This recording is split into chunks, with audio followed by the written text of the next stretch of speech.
Unless otherwise indicated, Ratchet Book Club is intended for a mature audience.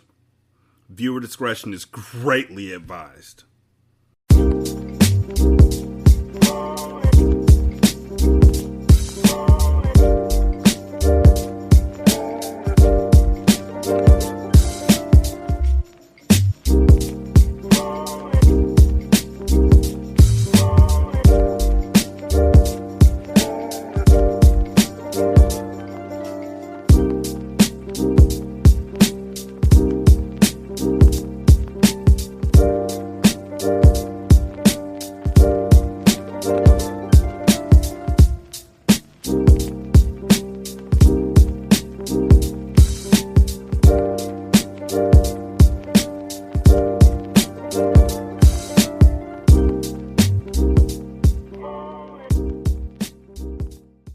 Welcome to Ratchet Book Club, where we read hood classics and good classics. I'm Derek. 916-633-1537, Ratchet and Ratchet at gmail.com, Ratchet Book Club on Twitter, Ratchet Book Club on Facebook. Chapter 5. Around midnight, David parked in front of Naya's house. Want to take a walk? Naya said. I'm not ready to go in yet. Sure, but you know, people in Atlanta don't walk around the neighborhood at this hour. Let go of that big city paranoia, sweetie, she said. She pinched his cheek. It's safe here. They climbed out of the truck. David glanced at the front windows of her house. A curtain dropped, as the sun was spying on them and didn't want to be seen. Your mother, huh? He said. She's up late. Oh, yeah. Mama won't go to bed until I come in. That's how she is. Are you and your mother close? We are, Naya said. Perhaps too close. I love Mama, but she could be overprotective. She's always been like that with me, her only girl, and what happened in Houston only makes her worry more. They took each other's hand. It felt like a natural gesture they had been doing for years, and strolled along the sidewalk. The neighborhood was quiet and peaceful. Lights shone in the windows of many homes, but almost as many other houses were dark. Cicadas, crickets, and other night creatures sang their timeless songs. A balmy breeze rifled the trees. Have you mentioned anything to your mother about me? He said. Are you kidding? Naya said. She tied me to a chair to keep me from leaving unless I told her who you were. What did she say? You don't want to know. Why? Let's just say Mama knew your father's reputation for being a player back in the day. In her opinion, the fruit doesn't fall far from the tree. I'm putting it more nicely than she did. Great. So your mother doesn't trust me. Don't worry. I'll take care of it. You just be your normal sweet self. Ahead, there was a small playground with swings, a slide, monkey bars, and a couple wooden benches. Naya sat on the bench and pulled him down beside her. A street lamp cast golden light over them. They turned to face one another. David could feel the desire building between them. He stroked the back of her neck. She put her soft hand against his cheek. They kissed, lightly at first, then more deeply. Do you realize, she said, that we spent almost the entire day together? And the day has passed way too quickly, he said, and kissed her again. Moaning softly, she ran her fingers through his short hair. She shifted her body to mesh into his. He placed his hand on her thigh, stroked her smooth skin. She felt so good against him that he never wanted to move. The scent of her perfume enveloped him like a sweet fog. What a fine, fine woman. Feminine and sexy, yet independent and strong. A perfect blend of every quality he had ever dreamed of finding in a woman. If Naya was a drink, he would have drunk himself into a stupor. He didn't know how long they kissed. Time stood motionless, their lips and tongues flowed together.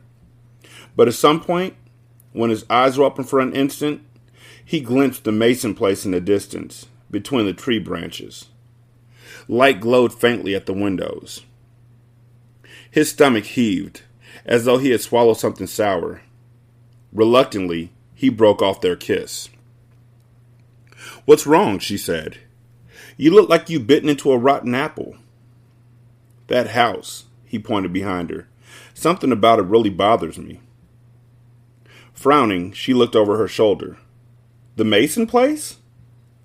"I get a bad feeling every time I look at it. A feeling that something isn't quite right there." Her voice lowered. "It's supposed to be haunted. Did you know that?" "I've heard. Someone just moved in there, too." "What? Who?"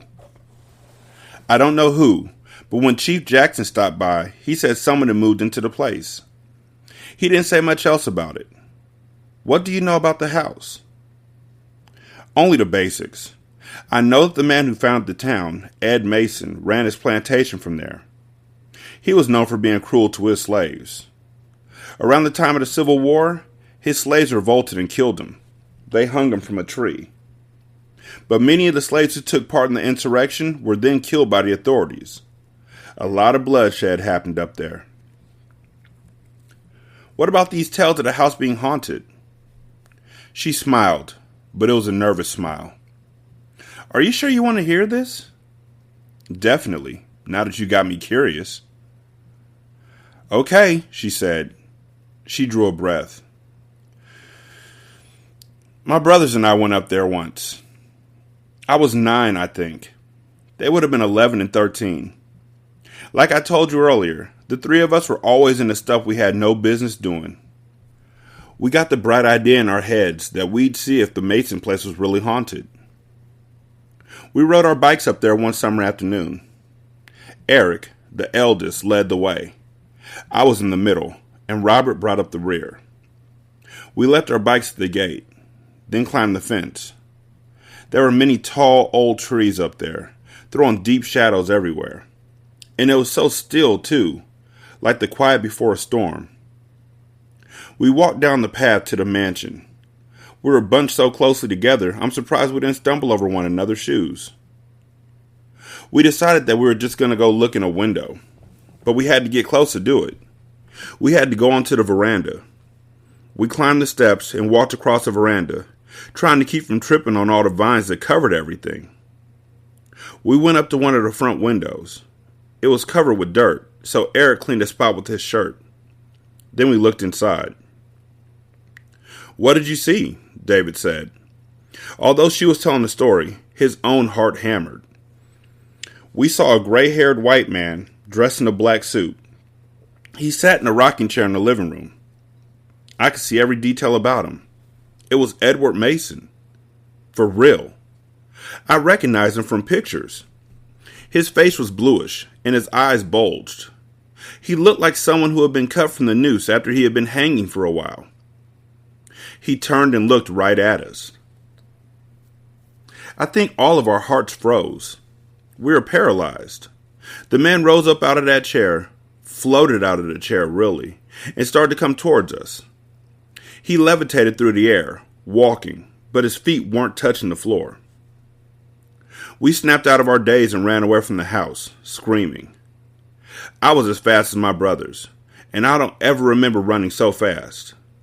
But we were bolting across the yard, and there were people watching us from shadows under the trees.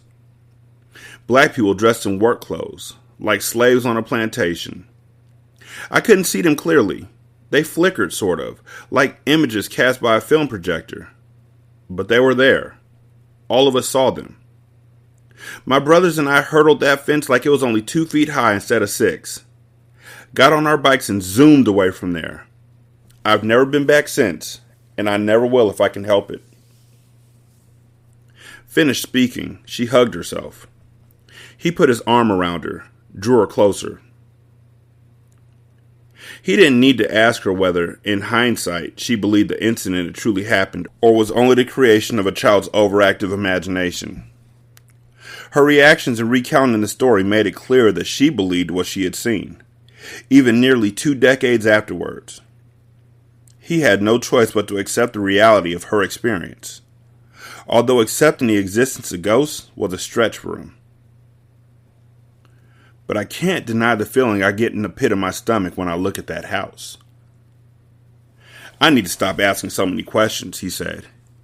You ever heard that line? Don't ask a question if you aren't prepared for the answer? I wasn't ready for your answer. I've never shared that story with anyone, she said. I don't think my brothers have either.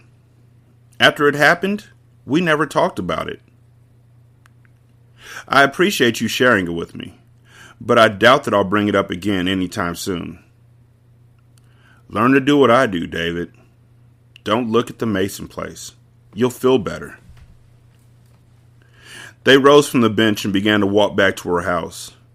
She wrapped her arm around his waist and nestled her head against his shoulder. He held her protectively within the span of his arm. When they reached the narrow walk that led to her front door, they faced each other, hands clasped together. I want to see you tomorrow, he said.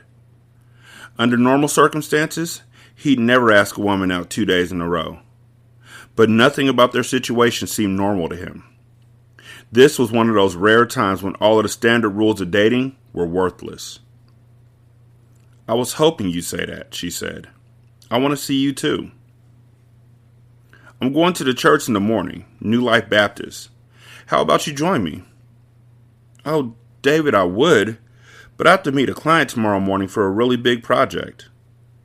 She tapped her lip. How does dinner sound? I'll cook. Do you like lasagna?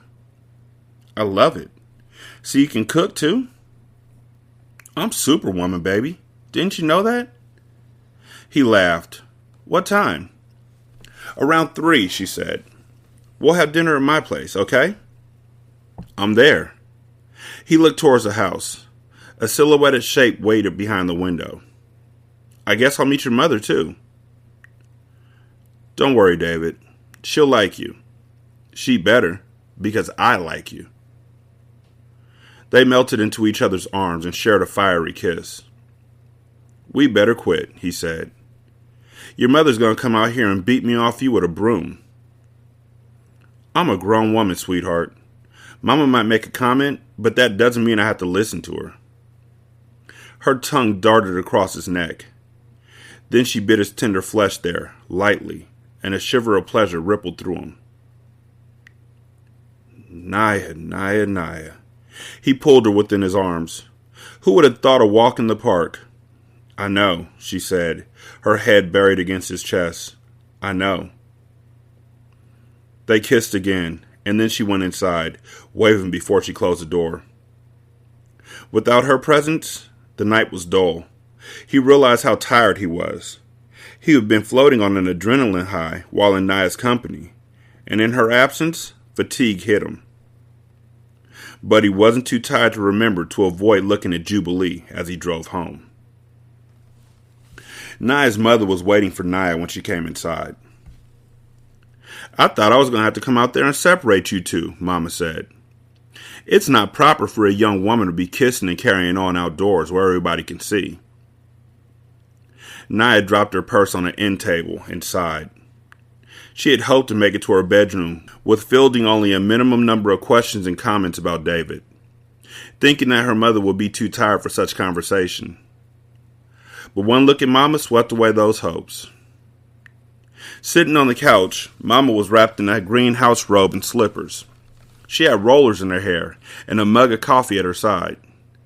A crossword puzzle and a pencil lay across her lap, and she was wearing her glasses. Mama's eyes were alert, ready to probe. I wish she'd get a life, Naya thought. Her mother had never remarried after Naya's father died 20 years ago, deciding to focus her energies on raising her 3 children. Naya and her brothers all graduated from college and established successful lives. But the downside of them growing up was that Mama hadn't had anything to occupy her time outside of work and church. When Naya moved back in, however, Mama regressed into serious mothering mode. Mama, please, Naya said. I'm tired. Don't Mama please me, Miss Naya James. You know better. Did you lose all your good sense while you were living in that evil, immoral city? In her mother's opinion, any city with a population greater than 20,000, in other words, most cities in the world, deserve 2 labels, evil and immoral. But Mama had never lived outside of Mason's Corner. Her distasteful opinion of cities was formed by the unending series of sensational TV news and cop shows that she consumed for hours a day. Programs that exhibited crime, filth, immorality, and everything else that Mama found worthy of loathing. "I'm 27, Naya said. "Not 17. "I know how old you are, young lady. You're old enough to know better. I can see this Hunter boy is going to be a bad influence on you. But considering his father, I would have expected nothing less." Naya folded her arms across her chest. "David's a nice guy. You can't condemn him because of his father." "Like father, like son," Mama said, with the familiar Mama knows best tone that always set Naya's nerves on edge. "You don't know anything about this boy. You've known him for one day and already you swooning over him." "No, I'm not. We went to lunch and dinner. We had a good time. It's not like I'm having this baby." "Not yet," Mama said. "The way that you and him were carrying on outside, it won't be long before you'll be announcing that you're pregnant. And he'll leave you then. Yes, he will, like his father left his mother. The fruit doesn't fall far from the tree." "Why do you keep bringing David's father into this?" Naya said. "They are two completely different people." "The man was a whore," Mama said. "An immoral, whorish man who used his fame to manipulate women." "Like you?" The words spilled out of Naya. Her mother's face darkened. "That's none of your business." "So why are you in my business?" Her mother spread her arms. "Because you don't know any better, Naya. Look what happened in Houston." "Okay, I'm going to bed," Naya said. She spun and marched down the hall towards her bedroom. "I'm only trying to help you," Mama pleaded. Naya rushed inside the room, slammed the door. She dropped onto the bed. Heart pounding, she stared at the ceiling. She felt as though she was in high school again. This was crazy. What had she been thinking when she accepted Mama's invitation to move back home? When she told David that she and her mother were close, she was telling the truth. But she had gotten along much better with Mama when she lived in Houston. "I have to get out of here," she thought. "Mama's going to drive me nuts." But where would she go? Atlanta? Charlotte? She had plenty of friends in both cities, which would help ease the transition. But what if she moved away from home and something bad happened again, like it had in Houston? Her friends couldn't save her from that. Mason's Corner was dull, but safe. She was one of the town's golden girls. Everyone respected her, admired her, looked out for her. Respect, admiration, and neighborly concerns were tough to come by in a big city. One of the worst after effects of her stalking experience was her damaged self-confidence. She used to possess an adventurous, easygoing spirit. Not anymore. Although it had been over a year since the madman had terrorized her, he visited her when she slept, his leering face creeping into her dreams with upsetting frequency. Sometimes she took sleeping pills to achieve a peaceful rest. Considering how deeply Morgan had shaken her, it surprised her how quickly and willingly she had opened up to David. A distrust of men had kept her on guard. But David was different. He was special, no matter what Mama had said about his father. "I will not let Mama ruin this for me," Naya thought. She will have to get with the program. Before she turned in for the night, she checked on her mother. Mama was finishing a crossword puzzle. "I invited David to dinner tomorrow," Naya said. "I'm cooking. I want you to meet him, Mama." "I'll meet him," Mama said. "I'll give you my opinion, too. One of us has to show some good sense in this house." Naya let the comment pass. She kissed her mother on the cheek and went to bed. She slept without nightmares. Junior had never worked so hard in his life. For over 4 grueling hours, Junior and Andre plunged the shovels into the earthen wall. The dirt was hard and packed tight. At times, it was like trying to dig into concrete. Junior had a strong, work-toughened body, but he thought his muscles would be plenty sore come tomorrow morning. Mahmoud did not help them. He walked around, occasionally pointing out an area in which he wanted them to dig. Sometimes he tinkered with the equipment that lay nearby. Mamu did not allow them to take a break for any longer than a minute or two, which was hard for Andre. Andre hardly ever worked outdoors, and he smoked all the time, so he kept breathing hard and taking a long time to lift the shovels. During one of their breaks, Andre complained that he was thirsty, and Mamu tossed him bottles of water and went back to fiddling with the equipment. When Mamu was out of earshot, Andre leaned close to Junior. "I bet we digging for treasure, cuz." "Huh?" Junior took measured sips of the water, knowing from past experience that drinking too quickly would give him muscle cramps. "What kind of treasure?" "Gold, jewelry, something like that, man." Andre nodded towards Mamu. "Look at this operation, cuz. That cat's gonna blow a hole to get in this cave when we done digging. You don't have to go through all this trouble unless you're gonna get some loot." "You think so?" Junior said. He turned over the idea in his mind. Gold. It made sense. No wonder Mamu could afford to pay them so much money. It was nothing for him to pay them $500 if they were going to help him dig up a treasure chest of gold. "I bet that Ed Mason cat buried some stuff in here." Andre tapped the side of the cave with a shovel. "He was rich, man. Rich folks always hide money and shit." "Heck, you might be right, Andre. I never thought about that." Andre winked. "Watch and see, cuz.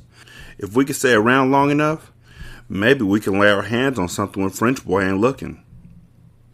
"Gentlemen, please resume working," Mamu said. Andre smiled at Junior, his gold tooth glimmering. They went back to work. Junior couldn't get Andre's idea out of his head. As he slammed the shovel into the ground, he stayed on the lookout for anything that sparkled in the dirt. It wouldn't do for him to hit gold and miss it. After they had been digging for another half hour, they hit a wall of solid rock.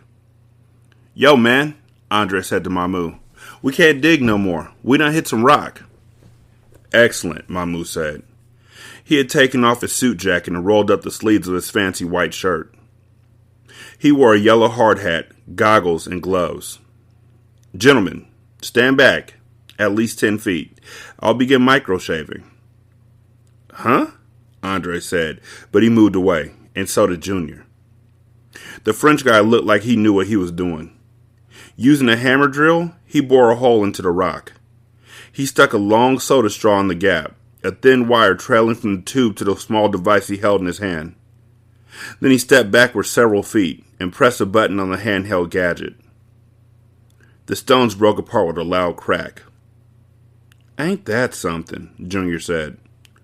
"Load the crushed rocks into the buckets," Mamu said crisply. They did as he ordered. After they had cleared away the crumbled stones, he commanded them to stand back again. He set about drilling another hole so he could blow up more rock. As Junior watched, he became aware of another presence nearby. He turned, looked in the darkness beyond the circle of light. A tall, slender man dressed in black stepped out of the shadows. He was dark-skinned, like Junior, but he was a couple inches taller than Junior, who stood 6'3". The man wore a black shirt, black slacks, and shiny black boots with silver buckles. Junior's first thought was that the guy was some kind of star. He acted cool and in control. When he walked, he seemed to glide. It was weird. The man floated past Junior and Andre, saying nothing to either of them, only nodding. He approached Mamu, and he and the Frenchman spoke too softly for Junior to understand what they were saying. But it was plain that the man in black was the one in charge. Mamu looked like a servant. When they finished chatting, Mamu stood back and exploded another rock. Junior realized that the guy in black had vanished. 1 second, he was standing beside Mamu. The next, he was gone. Junior had never looked away from the men. He had only blinked. The man had disappeared, literally, in the blink of an eye. No one could move that fast. It was impossible. Coldness seeped into Junior's bones. And this cave digging, that scared him too. All of it was too strange and scary. Who were these people? And what was in that cave? His cousin's eyes were as wide as hubcaps. Where'd that man go? Junior whispered. I feel like something bad's going on, Andre. I'm ready to get out of here, cuz, Andre said. I don't know if I want that gold no more. Ain't no gold, Junior said, and he could tell that Andre believed him. Something else is in there. But what the hell is it? Andre said. Mamu approached him. We're not finished yet, gentlemen. We must continue to displace the stones. Aw, shit, Andre said. Man, when you gonna let us go? Soon. Come now. What happened to the dude dressed in black? Andre asked. He cut out of here with the quickness. I ain't never seen nobody move that fast. Mamu gave them another of his strange smiles. My employer will be returning soon. It took all the Junior's courage for him to drag himself forward. His stomach was in knots. They spent another hour watching Mamu blow up stones, and then coming behind him to load the junk on the buckets. Finally, Mamu said he felt cool air coming from inside the cave, a sign that they were almost done, and ordered them to pick up the sledgehammers and start whacking away. Swinging the hammer at the rocks, Junior's arms felt as if they were ready to fall off. He could not wait to get home and go to bed. In spite of the good money he was going to earn, he didn't ever want to do something like this again. They chiseled open a good-sized doorway in the cave. Using the shovels, they cleared away the crumbled stones. Mamu actually helped them this time. A terrible smell drifted from inside the cavern, an old, rotten stench. Junior couldn't see what was in there because it was dark, and he wasn't sure he wanted to know what lay within. He only wanted to get his money and go home. At last, Mamu sat down his shovel. He dug his hand into the pocket of his slacks and retrieved the money clip. Your work is done, gentlemen, Mamu said. He peeled off several crisp bills. He handed Andre a portion, then gave Junior his share. You're free to go. I must impress something upon you before you leave us, a deep voice said, and Junior jumped as if someone had thrown water in his face. The man in black was suddenly beside them. He was the one who had spoken.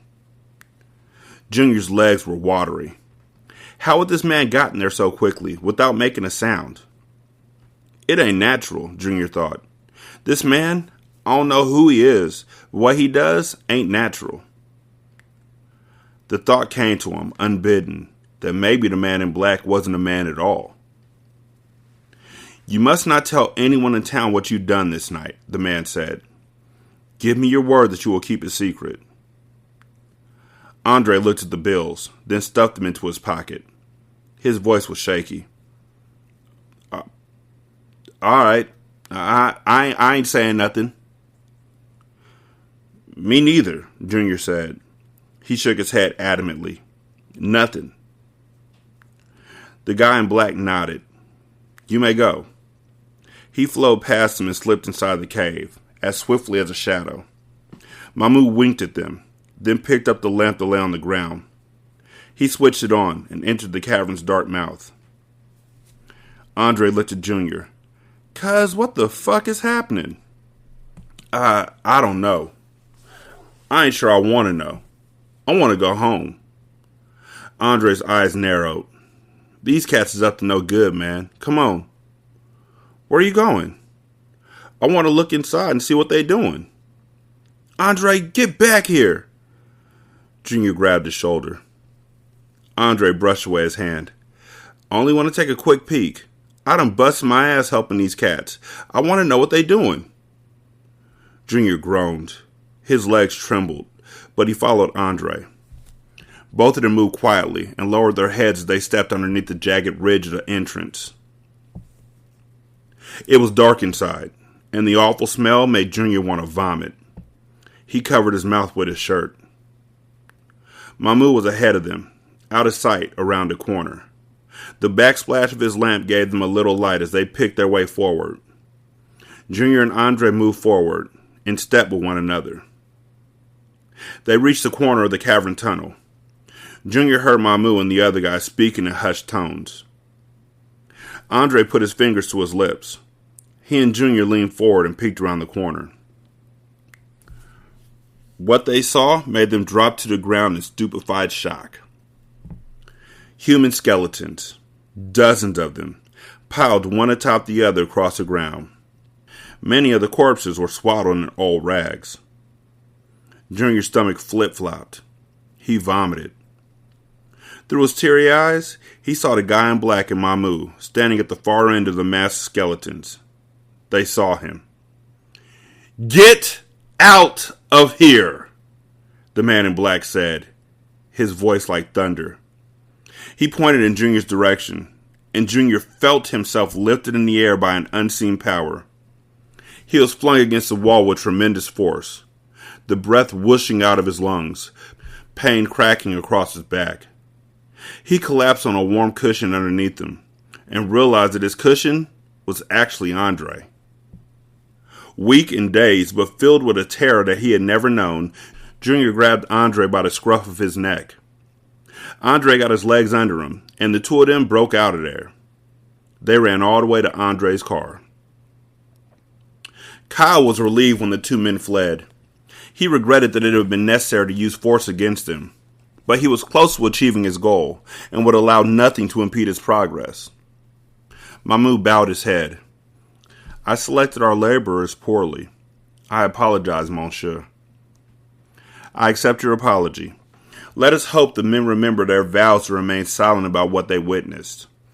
Perhaps their fear will ensure obedience." Kyle, too, had been surprised to discover so many fire-blackened corpses. From Mother's tale of his father's demise, he had known that his father recruited a number of vampiric warriors, but he had not expected to find so many. He had counted 21 bodies. How powerful his father must have been to command such a horde to follow him on his murderous mission. The air in the cavern was thick with stale, pent-up air and latent energy. Kyle sensed his father's presence. It was like a coolness in the ether. It raised the hairs at the nape of Kyle's neck. He shivered with the thrill of anticipation.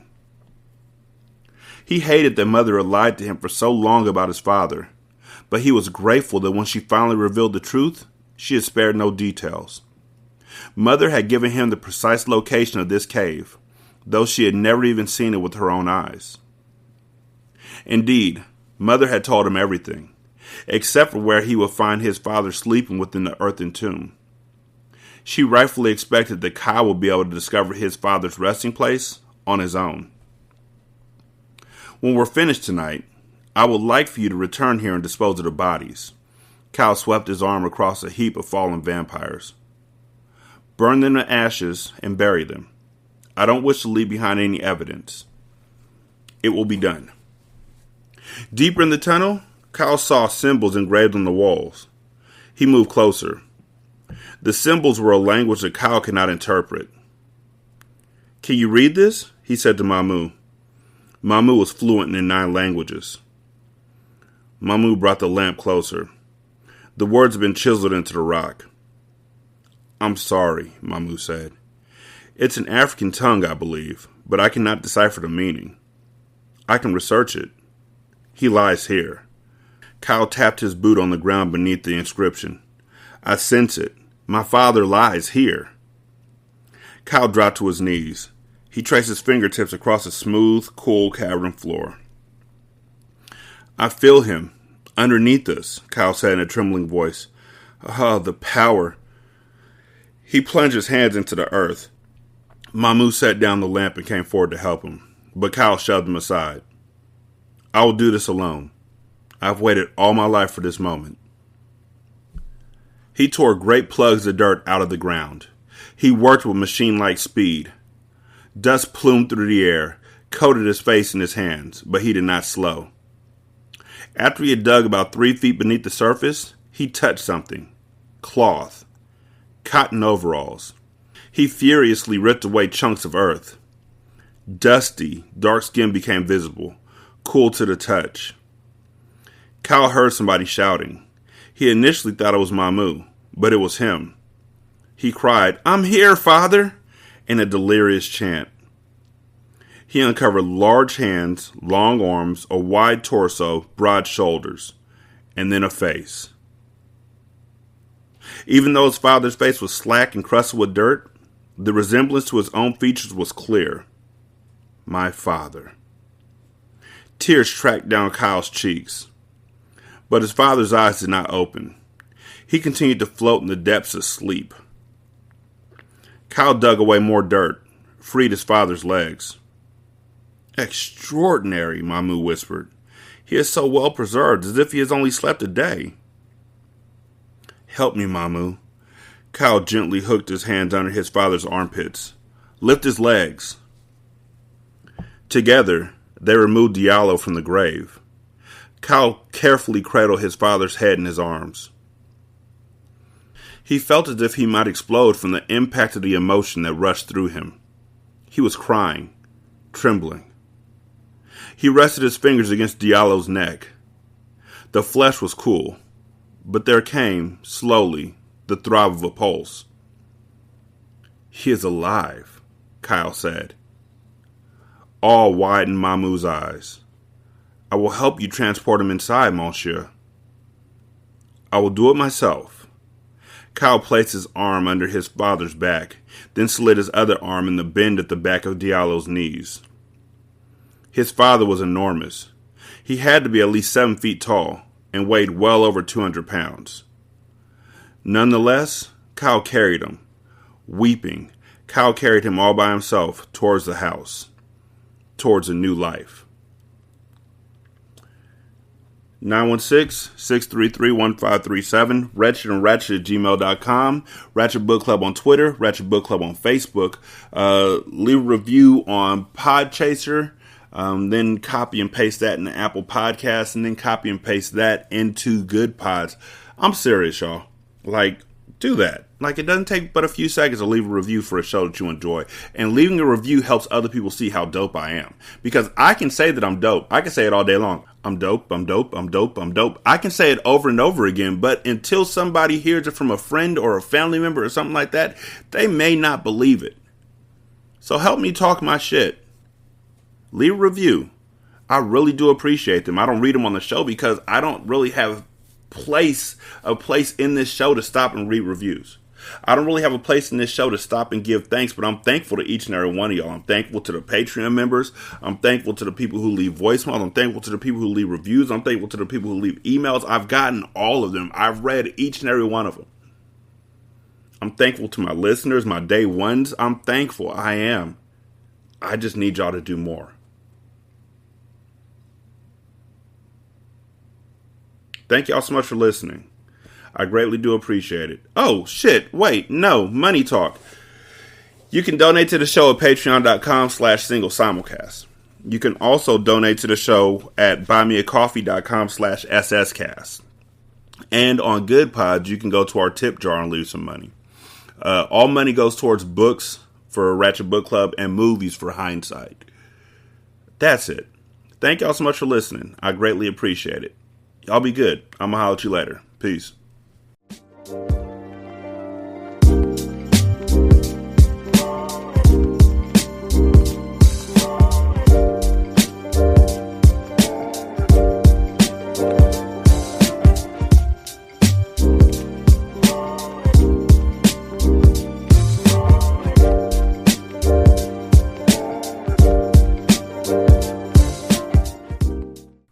The intro and outro to Ratchet Book Club is by That Kid Garan, and it's called Goodbyes.